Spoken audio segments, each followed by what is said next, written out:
Vielen Dank, dass du dir wieder Zeit nimmst.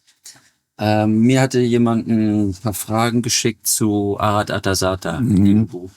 Und die haben gesagt, ich werde dich fragen. Und ich hatte da schon eine Idee, was die Antwort ist, aber ich wollte dich da lieber fragen, weil das immer wieder aufkommt. Und zwar fragt er, Sekunde, unterschiedlichen. Er hat es halt auf Englisch, daher muss ich da jetzt kurz gucken. So gibt also, ich lese es kurz vor, 397. Satz. So gibt also die Schöpfung dem Neugeist keinerlei Wissen und Können mit, außer dem Wissen um die Gesetze und die Gebote. Denn wie vermöchte sich die Schöpfung selbst zu vervollkommnen, wenn sie sich selbst in dem Wissen und Können ergehen würde, das ihr bereits eigen ist. Und die Frage war dann, heißt das, dass eine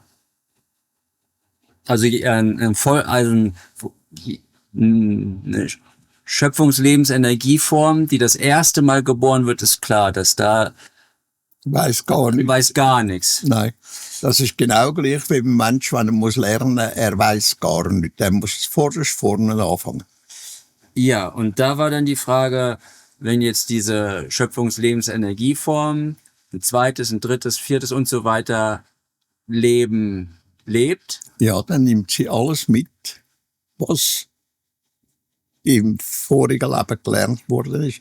Das wird ja, wenn der Mensch stirbt, dann geht die Energieform zurück in die Ebene von der Schöpfung, von der Energieform, von der Energieschöpfung, von der Energieebene und tut dort alles verarbeiten. Und wenn eine neue Persönlichkeit erwacht daraus oder belebt wird daraus, dann ist das Wissen, was sie im Leben voran gelernt hat, auch vorhanden in dieser neuen Persönlichkeit. Nur ist das eben unbewusst. Unbewusst, ja, gut. Ja. Und das hängt dann davon ab, von dem eigenen Streben, inwiefern das wieder darauf mal zugreifen kann. Genau. Das ist mit dem zusammen, wo der Mensch neuerdings lernt, also Persönlichkeit neuerdings lernt.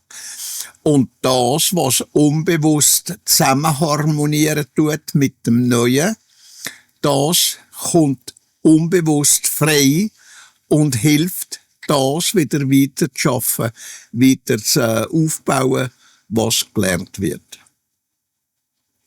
Das ist also genau gleich, wie wenn du ein Glas Wasser hast. Du leerst es in einen anderen Kübel rein. Nachher tust du neues Wasser dazu einfüllen im neuen Behälter. In dem Wasser, das bereits existiert. Ja, gut. Ja.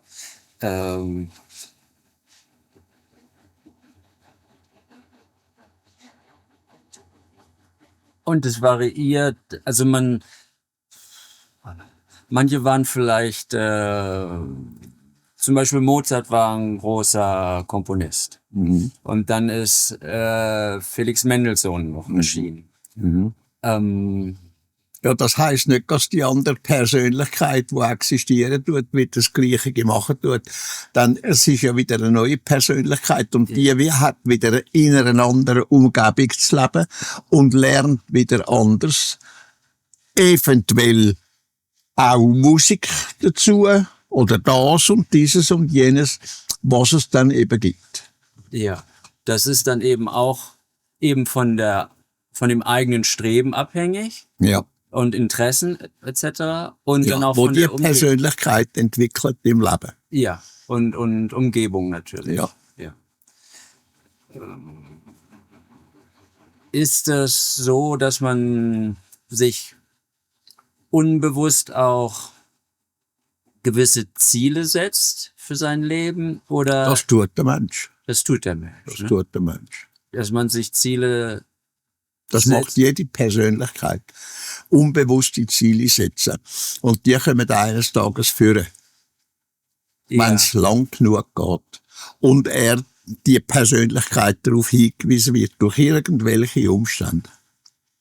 Dann wird das ergriffen. Ja. Das ist etwa das Gleiche, wenn du gehst spazieren im Wald. Du hast vielleicht die Idee, dass du etwas siehst, ein See siehst, oder ein Hase oder ein Hirsch oder was es dann ist. Und das erscheint plötzlich und dann greifst du zu mit deinen Gedanken. Du tust sofort umkehren auf deine Gedankenwelt, auf das, was vorne war, aufs Neue also.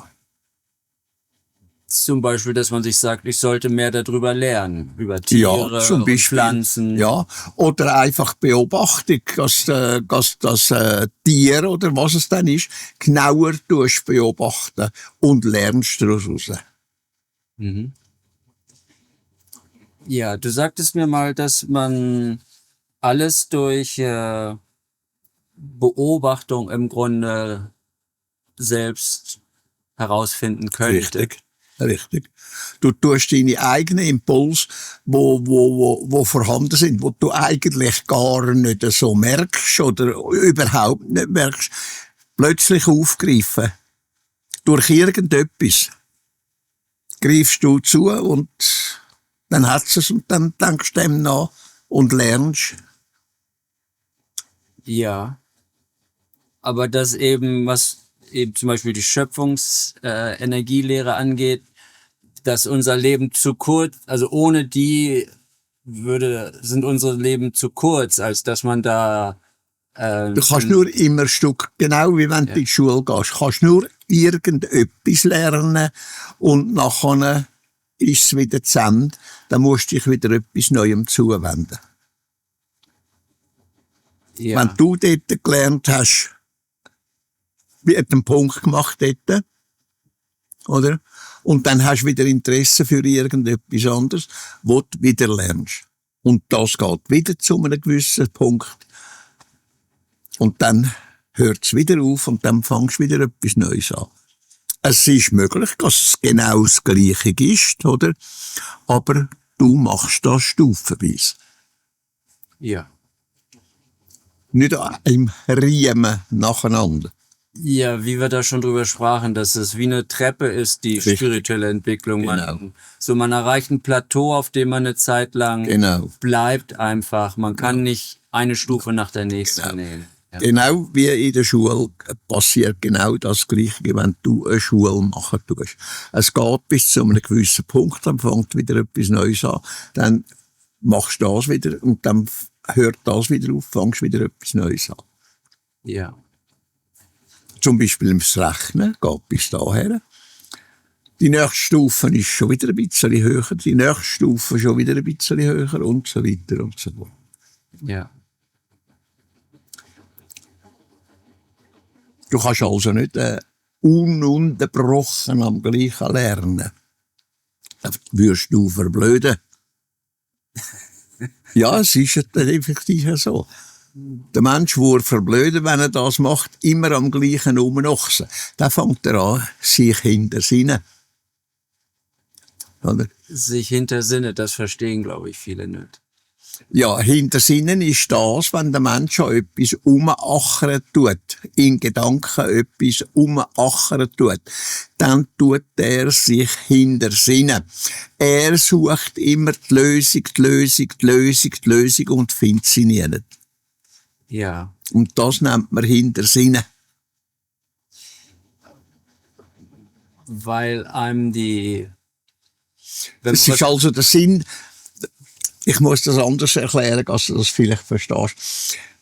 Ein Mensch, der etwas macht, der tut dem nachsinnen, der tut dem nachdenken, tut dem nachstudieren. Und wenn er keine Lösung findet, dann achert er immer im Gleichen um. Er tut also das, was er eigentlich angefangen hat, Sinnen, Denken, oder? Findet er keine Lösung, fängt immer wieder vorne an, fängt immer wieder vorne an, fängt immer wieder vorne an und findet nie eine Lösung. Und dem sagt man Hintersinnen. Ah, okay. So wie im Kreis laufen im Ja, Grunde. genau. Dass man immer wieder am Anfang Ja. und dann wieder. Dem sagt man Hintersinnen. Okay. Ja, und dadurch eben diese, in Anführungsstrichen, Universalgenies, wie sie manchmal genannt werden, Leonardo da Vinci oder so, dieser waren ja in vielen Bereichen gebildet. Eben. Ne? Und das ermöglicht einem eine differenzierte... Erst durch das wird es möglich, richtig zu denken. Weil das kommt, das kommt, das kommt. Du kannst an dem umdenken, an dem umdenken, an dem umdenken und dann kannst du eine Lösung finden. Du findest da wieder einen Punkt, dort wieder einen Punkt, dort wieder einen Punkt. Dann tust du dich nicht hintersinnen. Du tust nicht immer am Gleichen rumnachern. Es kommen immer wieder neue Punkte, wo du daran tust denken, wo du daran tust studieren, wo du daran tust sinnen. Ja, du hast einfach mehr Perspektiven. Ja, Das, richtig. also der Mensch, wenn du nur Mathematik, dann kannst du den Menschen schlecht beschreiben. Aber wenn Ja. du halt noch Psychologie und Chemie und so Ja. und Biologie studierst, Mhm. dann kannst du den Mensch viel besser verstehen. Ja. Als Ja, Organismus. wenn du einen Menschen anschaust, der immer das Gleiche denkt, der verblödet. Ja, Effektiv, er verblödet wirklich. Er kann nicht mehr links, er kann nicht mehr rechts denken, er kann nicht oben, er kann nicht hinten, er kann nicht für. Er bleibt am Gleichen hocken. ja. Was wir Spezialisten nennen. so Fachidioten halt. Ne? Ja, ein Fachidiot, der hat eigentlich ein bestimmtes Thema, wo er dann umochset und immer weitergeht. Ein Fachidiot, der hat immer das gleiche Fach, wo seine Hauptsache ist, wo er denken tut. Aber nebenzu hat er gleich noch anders. Sonst würde er überschnappen, sonst würde er als Fachidiot verblöden. Ja. Oder? Ja, für mich ist es so, wenn etwas immer spezialisierter wird oder nachher nur noch so ein paar Leute auf der Welt sich da auskennen sozusagen. Die Leute wissen dann alles von nichts, aber es ist irgendwie... Zum Beispiel der glauben tut. Der gläubige Mensch, der kennt nichts anderes als sein blöden, idiotischen Glauben. Der kann nicht weiterdenken. Ja, das ist ein Gefängnis. Ja, genau. Das ist ein Gefängnis. Ja. Wenn du denen sagst, sieh das doch mal aus der Perspektive, Ja. dann Ja, das kann er nicht. können die dann nicht mehr. Nein, das geht nicht. Ein gläubiger Mensch kann das nicht. Ja, Der kann nicht plötzlich an dem umdenken, was du ihm sagst, es gibt keinen lieben Gott oder weiss der Teufel was, oder schau mal die Natur an, wie sie wirklich ist, tatsächlich ist und so weiter und so fort. Oder? ja, Entweder tut er sich wirklich mit dem Thema eingehend befassen, oder? Wirklich eingehend befassen, oder? Nebst dem Glauben, oder? Und sonst funktioniert's nicht. ja. Und dafür bedarf es halt gewöhnlich irgendein Schicksalsschlag oder Genau. irgendein Ja, Erlebnis, Ja. was einen dann Genau. sozusagen genau. aus dieser Trägheit heraus Ja, manövriert. ja. Da ist gleich was. Es kann eine Blume sein, es kann ein Vogel sein, es kann ein Baum sein, es kann ein Windhauch sein oder sonst irgendetwas, wo der Effekt auslöst. Ja. Ja. Ja, aber es ist, glaube ich, sehr häufig, dass es irgendein Erlebnis, was mit dem eigenen Denken überhaupt nicht übereinstimmt. genau. Und dann, Genau. wie kann das sein, dass man Ja. dann anfängt, Ja. Ja. etwas kritisch zu sehen. Ja. Ja. Zum Beispiel, wenn du eine Frau auf deinem Fuß auf die Nase haust. Musst du mal schauen, die Wirkung, die das hat. Ja, das hast du bei Gingy hast du das gemacht, ne? Ja, aber der war halt davor durchzudrehen. Ja. Ne? Das war, Ja. um sozusagen über den Schmerz sozusagen ihn wieder Ja. Auf beigebracht. Ja. mit beiden Füßen auf den Boden Ja, sozusagen genau. zu kommen. Genau. Ja. Aber allgemein würde ich das nicht empfehlen. Nein, es ist ja keine Empfehlung. Es ist einfach eine Reaktion, die notwendig ist. Oder? Du machst ja also etwas nicht alltäglich. Du machst das aus einer bestimmten Reaktion, weil du siehst, es ist notwendig. Ja, aber ich würde sagen, da bedarf es einer gewissen Weisheit, um das zu erkennen. Ja, natürlich. Und die haben nur sehr wenige. Also in der meisten Weisheit, wenn du von Weisheit redest. oder Wissen. Ja. Einfach Wissen, das zu erkennen, Ja. dass der das jetzt braucht. Ja. Aber in den allermeisten Fällen würde das, glaube ich, schief Fehlschlag. Ja, fehlschlagen und sehr daneben gehen. Ne? Mhm. Die Antwort könnte böse sein. Gut. Sekunde. Nächste Frage war, oder ich lese den Satz erst dazu vor. Das ist der 450. bis 52. Satz im Ahat Atasata. Der Geist verlässt nach seiner Zeit den materiellen Leib und tritt hinüber in die rein geistige Existenz. Ja, das ist der Schöpfungslebensenergieform. Ja. Das, was da heisst, das Geist. habe ich ja erklärt durch den Artikel, den ich da geschrieben habe, Erklärung.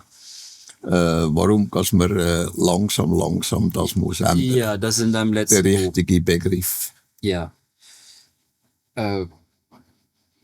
Und rein geistige Existenz ist im Grunde eine rein energetische Existenz. Ja. Gut, also der Geist tritt über in die rein energetische, oder die Lebensschöpfungsenergieform tritt in die rein energetische Existenz über. Richtig.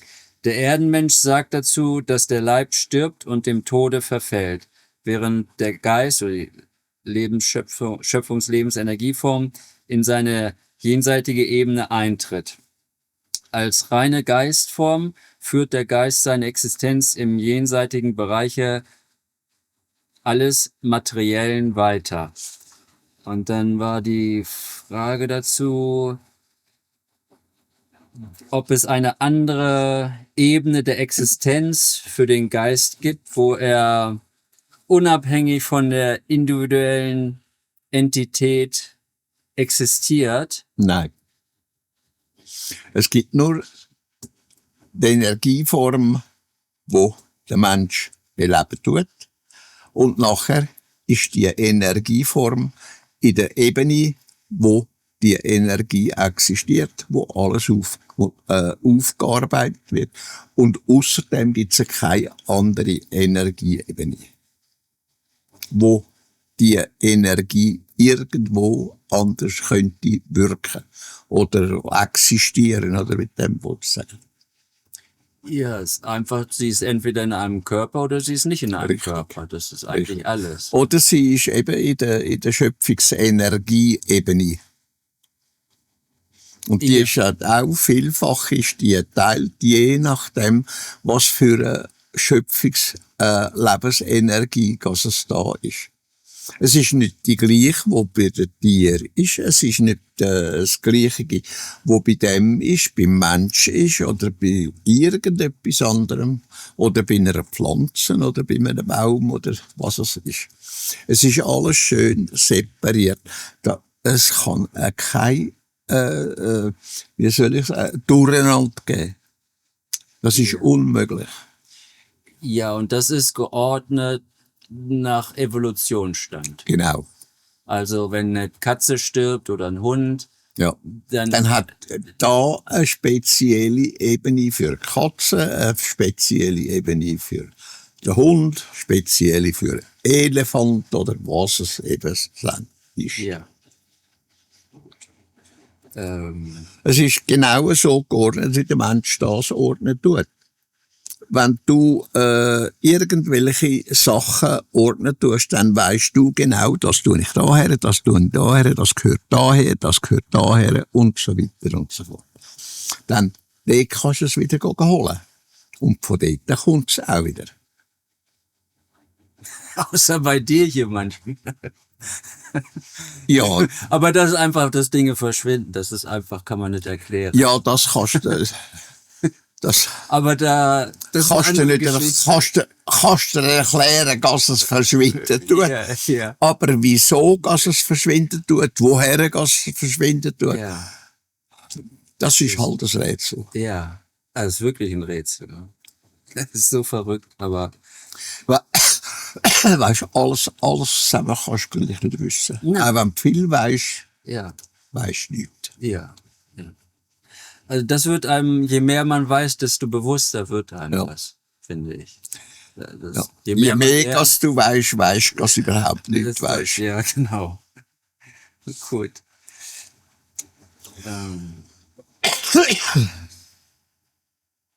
Ja. Da hatte ich noch eine Frage zu und zwar die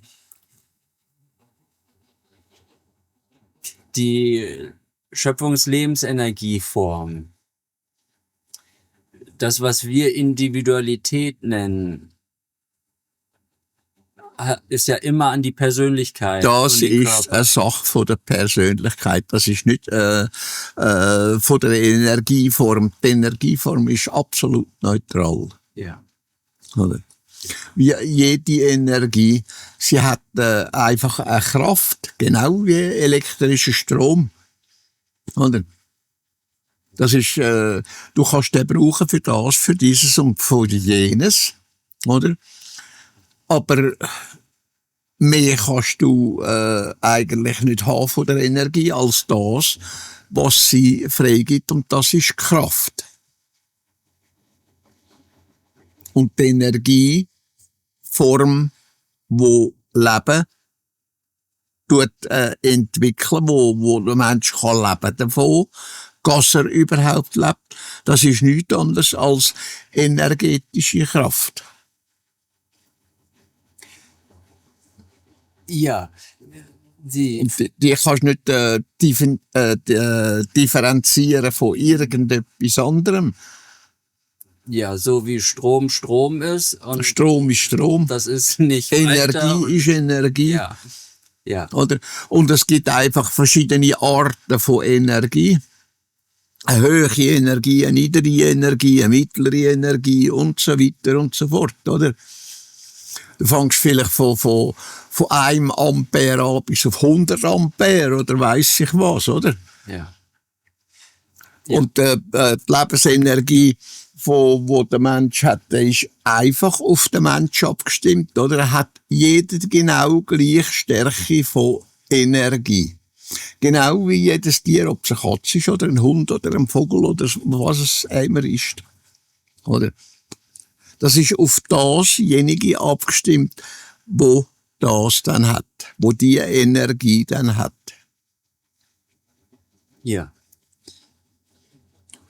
Du kannst also nicht eine Energie haben, die höher ist als meine. Oder ich kann eine Energie haben, die höher ist als deine. Ja, die ist bei allen gleich. Die ist bei allen genau gleich. Ja.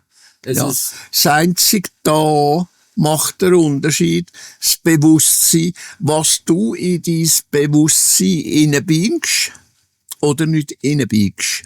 ja. Das ist der einzige Unterschied, den der Mensch hat. Ja. Und das ist dieser Lernprozess, Ja. eben Ja. möglichst viel Richtig. das nutzen zu können, Ja. zu lernen. Ob du lernst oder nicht lernst, Ja. das hängt von dem ab. Das heisst also, ob du etwas weisst oder nicht weisst. Das kannst du definieren.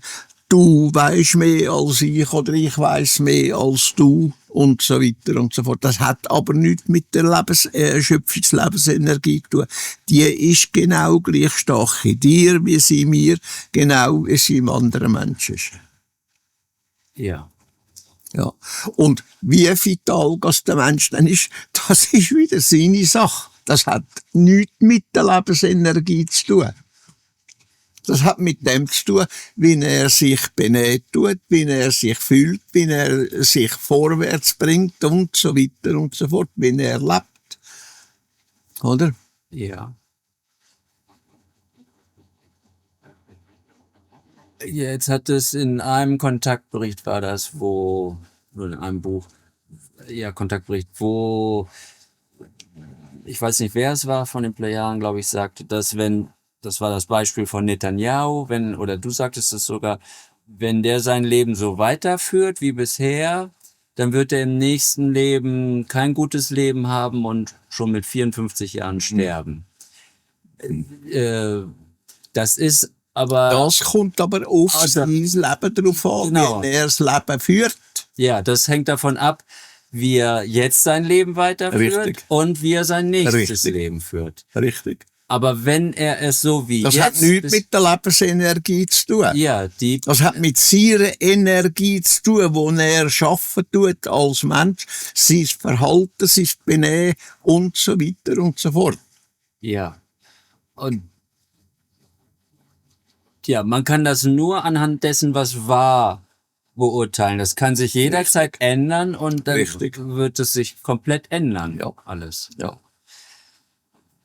Ja. Aber du kannst genau, wenn du jetzt den Mensch nimmst, du kannst sagen, wenn er weiterfährt in dem Benehmen, in dem Tun, in dem Verhalten und so weiter, dann wird der Teufel losgehen. Ja. Oder? Es wird ihm schlecht gehen oder es wird ihm gut gehen. Je nachdem, wie er sich benimmt, wie der Mensch sich formen tut und so weiter und so fort. Was er lernen tut und was er nicht lernen tut. Oder? Ja. Ja. Ja. Gut. Ja, da kommt dann schnell wieder dieses gläubige Denken rein, so von, das ist Strafe und so weiter. Aber das gibt's gar nicht. Das gibt's nur beim Mensch, bei seinem Denken und bei seinem Handeln und Verhalten. Ja, weil das Leben, so wie er es führt, eben nicht nach den Gesetzen und Geboten der Schöpfung ist. Mhm. So Ja. wie man das dem Man sagt Schöpfungs- und Gebot von der Schöpfung. Aber die Schöpfung hat kein Gesetz. Ja, ist eigentlich kein Gebot. schöpferische Ordnung, wie du sagst. Es ist einfach eine schöpferische Ordnung da. Ja. Oder? Und die sagt, machst du es gut, dann geht's gut, machst du es schlecht, dann geht's schlecht. Ja. Das ist ja so simpel einfach. Es ist nicht, wie der Mensch denken tut. Eine Strafe oder ein Gesetz oder ein Gebot, eine Regel, eine Verordnung und so weiter und so fort. Das kennt die Schöpfung nicht. Sie kennt nur das Positive und das Negative, die Schöpfung. Je nachdem, wie positiv du bist, dementsprechend positiv wird alles, was du denkst, was du machst, was du fühlst und so weiter. Ist es negativ, dann kommt es auch wieder darauf an, wie negativ du machst. Ja. Es ist nur das Verhalten. Wie du dich im negativen oder positiven Verhalten tust. Und das braucht weder Gesetz noch eine Verordnung noch sonst irgendetwas. Das braucht das Denken. Ja. Ja. Und sich darum zu bemühen, diese Ordnung zu erkennen. Richtig. Und sie auch einzuhalten. Und dann einzuhalten. Ja. Gut. Letzte Frage, die mir gestellt wurde. Ich lese einfach weiter vor. Genau, im jenseitigen Bereich, dort verarbeitet er alle Erkenntnisse und so weiter, die er im materiellen Leben des Körpers eingesammelt hat. Er wertet sie aus und sammelt in sich die Resultate als Wissen und Können, als Weisheit, Wahrheit und Liebe und so weiter. Genau wie der Mensch das im Leben macht. Genau gleich. Nur da passiert es durchs Denken. Dort passiert es durch das, dass es einfach, wie soll ich sagen, ja, gemacht wird. Oder die Energie verschaffen tut in sich. Verstehst du, was ich meine? Die Energie tut nicht denken. Die Energie tut einfach machen, was sie ihr zugehauen wird. Das verschafft sie zu dem, was sie als Kraft wieder leistet. Oder? Je nachdem, wie du die Energie, ob sie schwach ist, stark ist, mittel ist oder sonst irgendwie, dem tut sie speichern, wo man sagt, es wird praktisch verarbeitet und auf dieser Seite kommt es wieder raus. Als das, was es dann wirklich soll sein. Energie, wenn du dir anschauen oder wenn du dir vorstellen, Energie muss aufgebaut werden durch irgendetwas. Die ist nicht einfach gegeben. Die muss aufgebaut werden durch irgendetwas. Auch die elektrische Energie muss aufgebaut werden durch irgendetwas.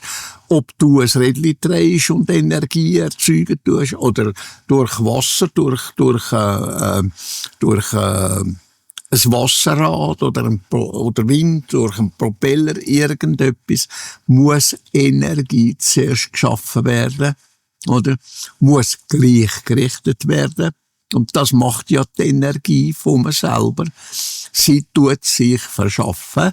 Sie tut das erzeugen, was sie schlussendlich braucht, oder? Wo sie zum Beispiel Licht macht oder ein Radio laufen lässt oder ein Bildschirm und so weiter und so fort. Ohne das geht's nicht. Ja, könnte man das als eine Art energetische Verarbeitung? Ja, das ist ein positiv und negativ. das ist einfach ein energetischer Prozess, Ja. oder? Und es wird dann im Grunde geordnet wieder Richtig. von Verordnung, positive Erfahrung oder positiv Genau. gemacht, Ja, negativ. ja. So, und So einfach ist es nämlich, aber man muss es nur verstehen, man muss sich das durch den Kopf durchgehen lassen und versuchen einmal richtig zu denken und sich das vorstellen, wie wir das machen als Menschen. Und durchs Vorstellen kommen wir ja drauf, wie es kann sein oder wie es wirklich ist. ja, und da ist kein jüngstes Gericht Nein. oder dass die Schöpfung urteilt über Nein, alles, sondern nein. die Schöpfung Die Schöpfung lernt. tut überhaupt nicht urteilen. Ja. Sie lernt Das ab- macht nur der Mensch. Ja. Aber das sitzt so tief in uns drin, dieses Urteil. Ja. Alles, was wir Angst sehen. gehen suchen, wo der Vater liegt.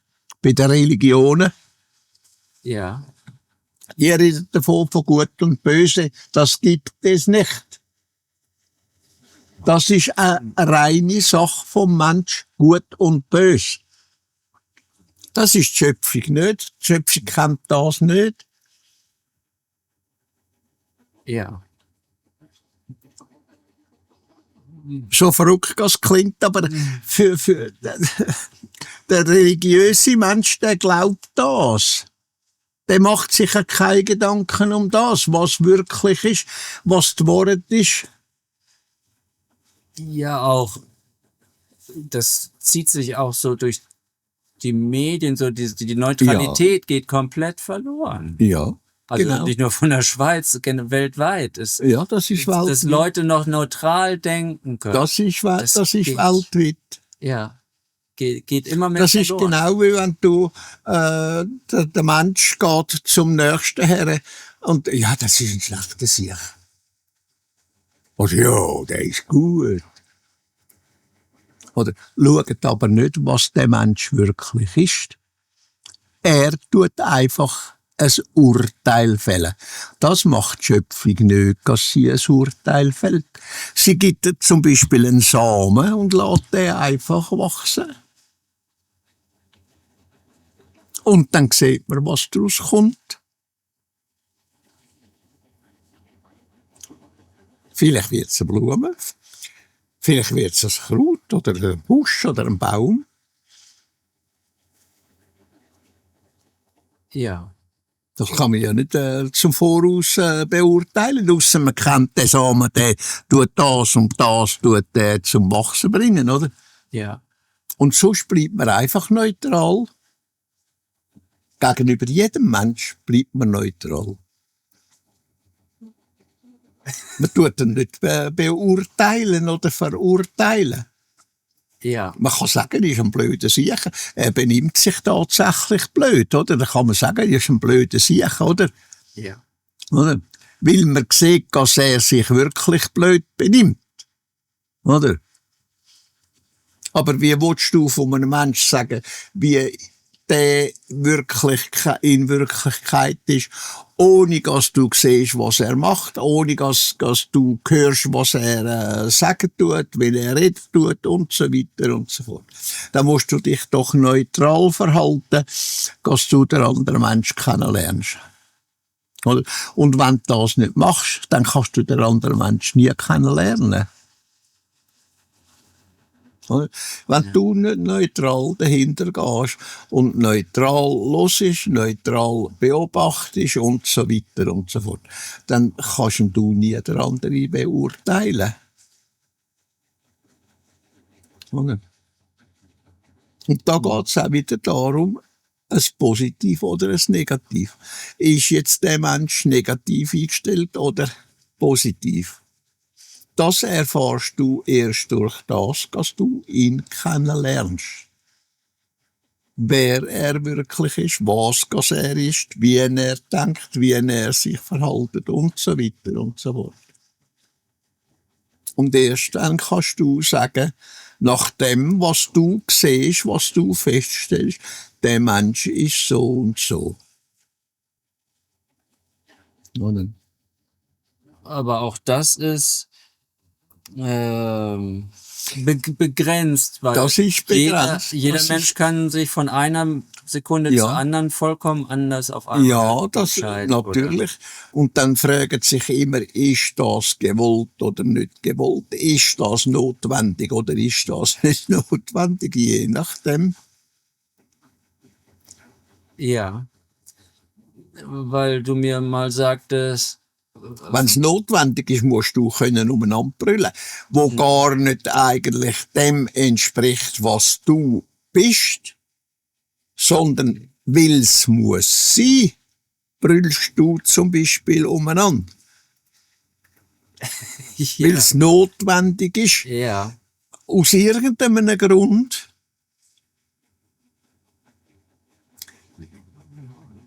weil du erkennst, dass die Person sich halt falsch verhält. Oder? Ja, dass sie irgendetwas begreift oder irgendetwas richtig macht und so weiter und so fort. Oder dass sie über etwas nachdenken tut oder was es dann eben genau gleich, was es ist.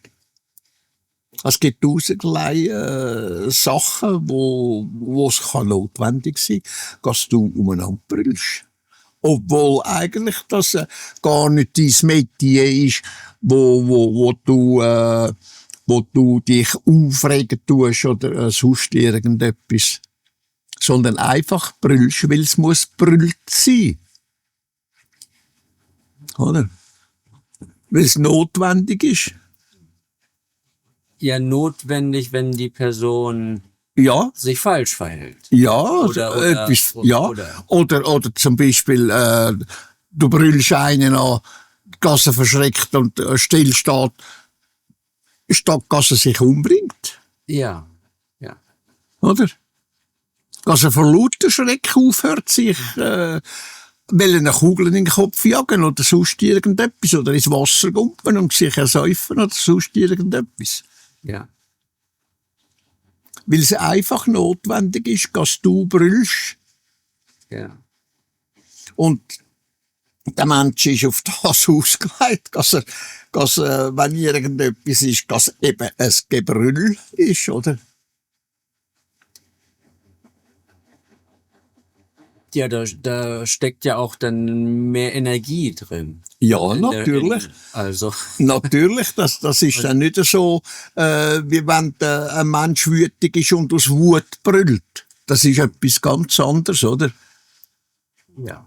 Das Oder ist dann, unkontrolliert. ja, dann ist er unkontrolliert. Ja. Und sonst ist Gebrüll eben aus einer Kontrolle heraus, weil es notwendig ist. Ja. Aber auch da ist halt wieder. Das ist aber so weitläufig. Das können aber wenig Leute. Dass sie sich, Ja. Die meisten können sich ja nicht mal kontrollieren. Ja, das ist es. Ihre Wut oder so. Ja. Ne, dass sie da wütend werden über Sachen, wo sie neutral bleiben sollen. Schau mal, du kannst nur so viel wissen, du kannst einfach Kontrolle mal verlieren über dich. Oder? Ja. Ja, das ist auch möglich. Das ist auch möglich. Ne, dass jeder mal die Kontrolle Richtig. über sich verliert. Kannst nur so viel wissen, kannst noch dich zusammenreissen und alles zusammen. Und irgendetwas kann einmal passieren, wo es einfach zu viel wird, wo der Mensch Kontrolle verliert über sich. Ja. Oder? Ja. Das passiert jedem Mensch. Er kann nur so gut sein, nur so wissend sein. Es passiert. Ja. Und es gibt todsicher auf dieser Welt kein Mensch, der so ist, dass er niemals ausflippt. Irgend auf eine Art und Weise mal ausflippt. Ja. Vielleicht durch Gebrüll oder weiss ich was oder Nerven verliert oder weiss ich was. Da gibt es sicher keinen Mensch auf dieser Welt. Na, zumal mit dieser unglaublichen Überbevölkerung. Nein. Wir hocken so aufeinander. Ja.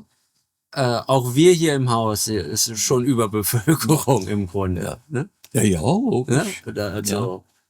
Wenn man bedenkt, wie viel hier wohne. Ja. Und das ist Ja, wir schau haben noch mal, viel aber Platz im Vergleich zu vielen anderen Leuten. Ja, schau mal an einen anderen Ort, wo so viel zusammenhocken, wie bei uns zusammenhocken. Die haben Alltagsstreit. Ja. Alltagsstreit. Ja. Wenn so Großfamilien in einem kleinen Haus leben, Du musst froh sind sein, immer Reibungen. du musst froh sein, dass es nur eine Giftlerei ist, oder? Ja, ja, Oder? ja, Aber an anderen Orten haben sie dauernd Streit. ja. Da giftelt es einfach hauptsächlich der Jakobus und Bernadette. Ja. Das sind Giftswerke. Ja, und Madeleine spielt auch manchmal gerne. Ja, genau. Ja, aber, das waren diese Zurückfrage, ja. Vielen Dank. Ja, da weiß ich jetzt nicht, ob wir darüber reden können, aber es kommt immer wieder, ja, im Jahre 3999 ist die Mission vorbei, endet die Mission und Ja. dass dann gewisse Leute halt so, das ist so fast gläubig schon wieder, so, da landen sie dann und jetzt Schau mal. du darfst einsteigen. Die 3999 Jahre. Das ist ganz einfach zu erklären dadurch, dass die Lehre 3999 Jahre auf dieser Welt gelehrt wird, so wie sie den Okodemion entworfen und weitergegeben hat. Und was dann passieren tut, das wissen wir noch nicht.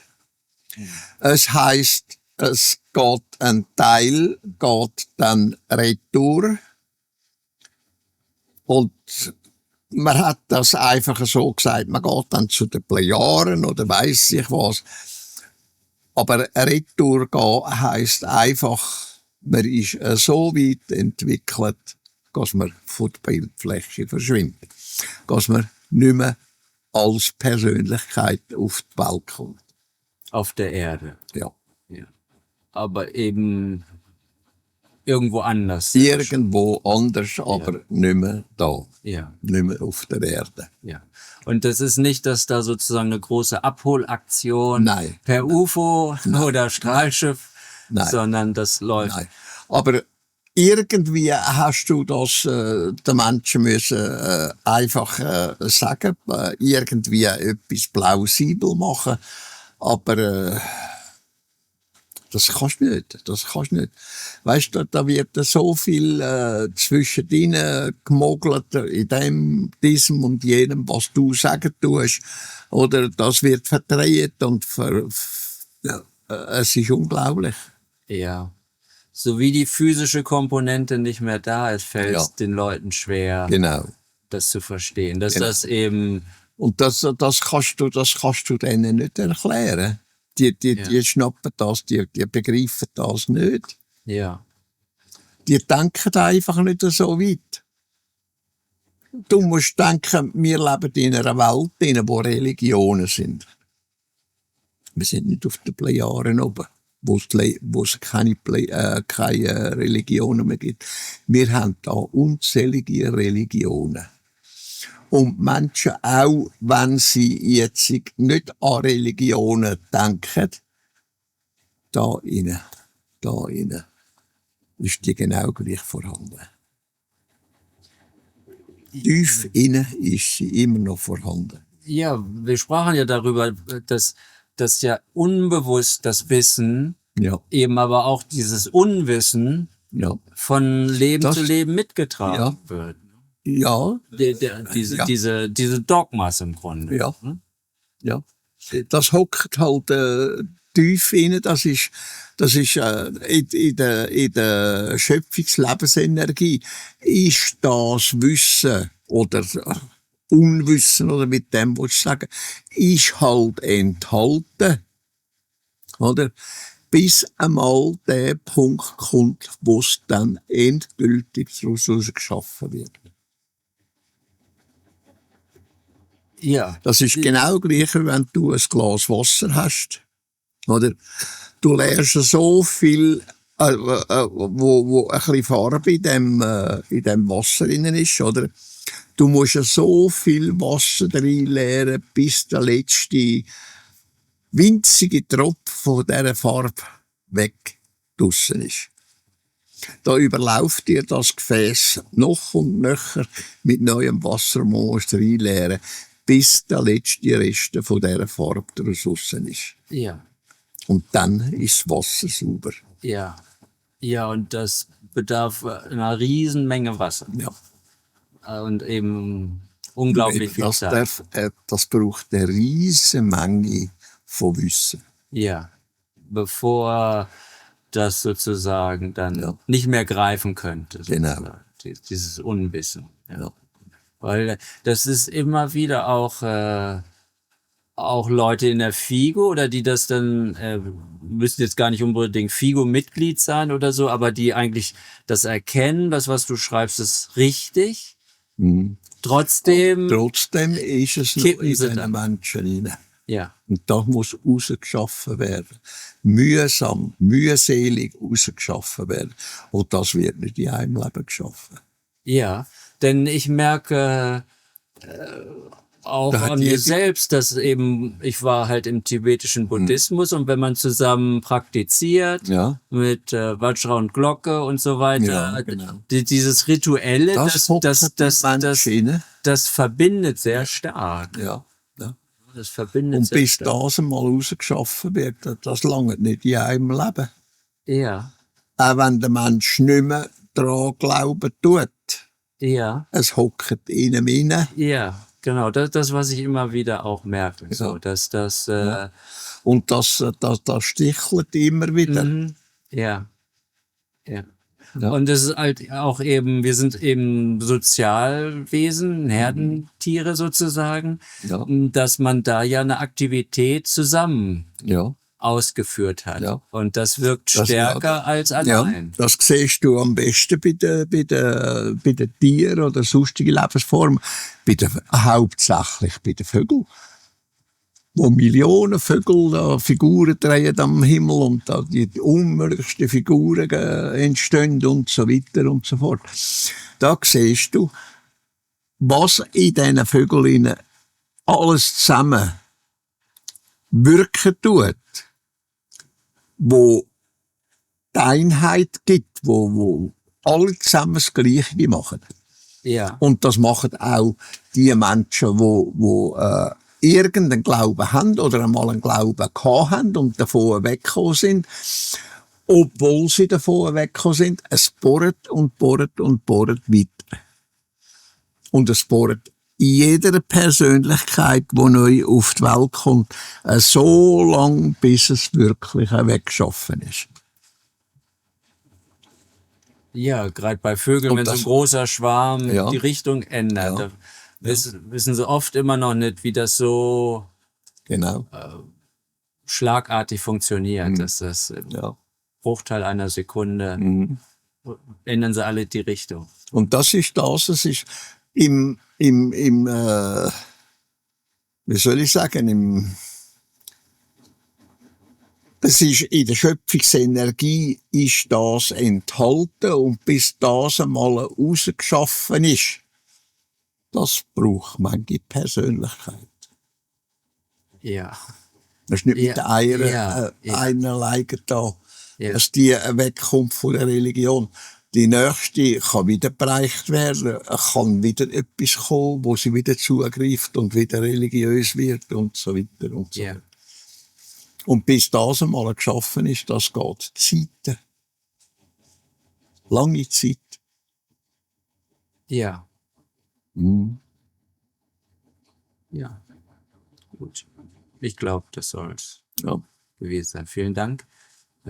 Ich merke allerdings, dass ich da mehr Kontrolle drüber habe. Also, dass diese Kraft, dass ich es erstmal schneller erkenne Ja. und mir auch zugestehe, dass das Ja, ist. wenn man sich beschäftigen tut damit, Michael, das ist ganz logisch mit allem und jedem. Auch wenn du eine Arbeit machst, du wirst immer versierter auf die Arbeit. Du kannst sie immer besser angehen, kannst sie immer besser erledigen und so weiter und so fort. Das ist auch mit dem Gefühl, das ist auch mit inneren Sachen, die von innen her bohren. Das ist genau gleich. Ja, Du hast für alles und jedes in dieser Beziehung, hast du im materiellen Leben hast du immer ein Gleichnis. Du kannst immer ein Gleichnis herziehen. ja, genau, wie eine Arbeit, die man immer wieder ausführt. Ja. Aber wichtig, sich das eben einzugestehen, dass das Ja, bohrt. eben. Ne? Das ist ein springender Punkt. Ja. Am Anfang war ich dann, sagte ich so, das darfst du nicht denken oder so, das, Du darfst nicht, Solches- das Versuch- darf ich nicht denken. Ja. Sondern machen wir's. Es Denken nützt dir nichts. Ja, Es nützt nur etwas, wenn du es tatsächlich machst. Du kannst dir sagen, morgen mache ich das und das. Es nützt dir nichts, wenn du es nicht machen tust. ja. Ja, ich, Das ist mit den Gedanken, mit den Gefühlen, mit allem zusammen ist genau das Gleiche. ja, dadurch, dass ich das eingestehe, dass das ist, dass ich das eben so empfinde Ja. oder fühle, das schwächt schon ab. Und dann eben, dass ich mir sage, ja, okay, stell dir vor, du gehst da jetzt wieder hin, ja, dann diese Aktivität, der Tanz oder die Meditation oder was auch immer, wäre vielleicht schön wieder, aber du bist dann halt auch mit den Leuten wieder zusammen, die Ja, dieses Bewusstsein, diese Bewusstseinsebene haben. Ja, genau. Und auf die willst du dich dann nicht wieder herablassen. Ja. Weil Das, was selber sie würden gar nicht verstehen, was ich sage. Das, was selber erkennst, ist notwendig. Es heißt ja von Alters her, Selbsterkenntnis ist der beste Weg der Besserung. Ja, ja. Ja, das ist Und tatsächlich so. dann verflacht diese Energie sofort, ne, dass ich dann, da will's nicht wieder hin. Ja. Sondern der Weg jetzt sieht einfach anders aus. Ja. So. Das ist halt so, oder? Und wir sind alles zusammen Menschen. Nur Menschen. Ja. So viel, als wir wissen, wir sind immer, ob wir wollen oder nicht, Menschen. Ja, so die Unfehlbarkeit des Papstes und solche Sachen. Das ist ein gibt Witz. es nicht. Das gibt's nicht. Das gibt es nicht. Ja. Kein Mensch ist unfehlbar. Ja. Das gibt es einfach nicht. Aus Sicht der Schöpfung würde eine Geburt gar keinen Sinn machen, weil wenn Nein. die Person unfehlbar ist, was gibt's dann noch zu lernen? Ja, was gibt's? Ja, genau. Gibt's ja gar nichts mehr zu lernen. Ja. Also es ist aus schöpfungsenergetischer Sicht ist das ein das blöder Witz. ja. Ja, aber auch wieder, was sich dann diese Religiösen ausgedacht haben, um sich über die Menschen zu stellen, um Ja. sie zu kontrollieren. Es geht nur um das. Ja. Es geht immer nur um Macht ausüben. Sämtliche von diesen Kuttelsäcken, die da umeinander laufen und das Kreuzchen schwingen oder weiss ich was. Es geht nur um über die anderen stehen. Ja. Mehr wollen gelten, als die anderen sind. Ja, ich habe jetzt dein Buch, ein offenes Wort, nicht komplett gelesen, aber stellenweise. Und ja, da sollten wir auch mal drüber sprechen. Das sollte ich mal. Ja. Das ist gut. Okay, ich danke dir. Langsam Müssen wir wir.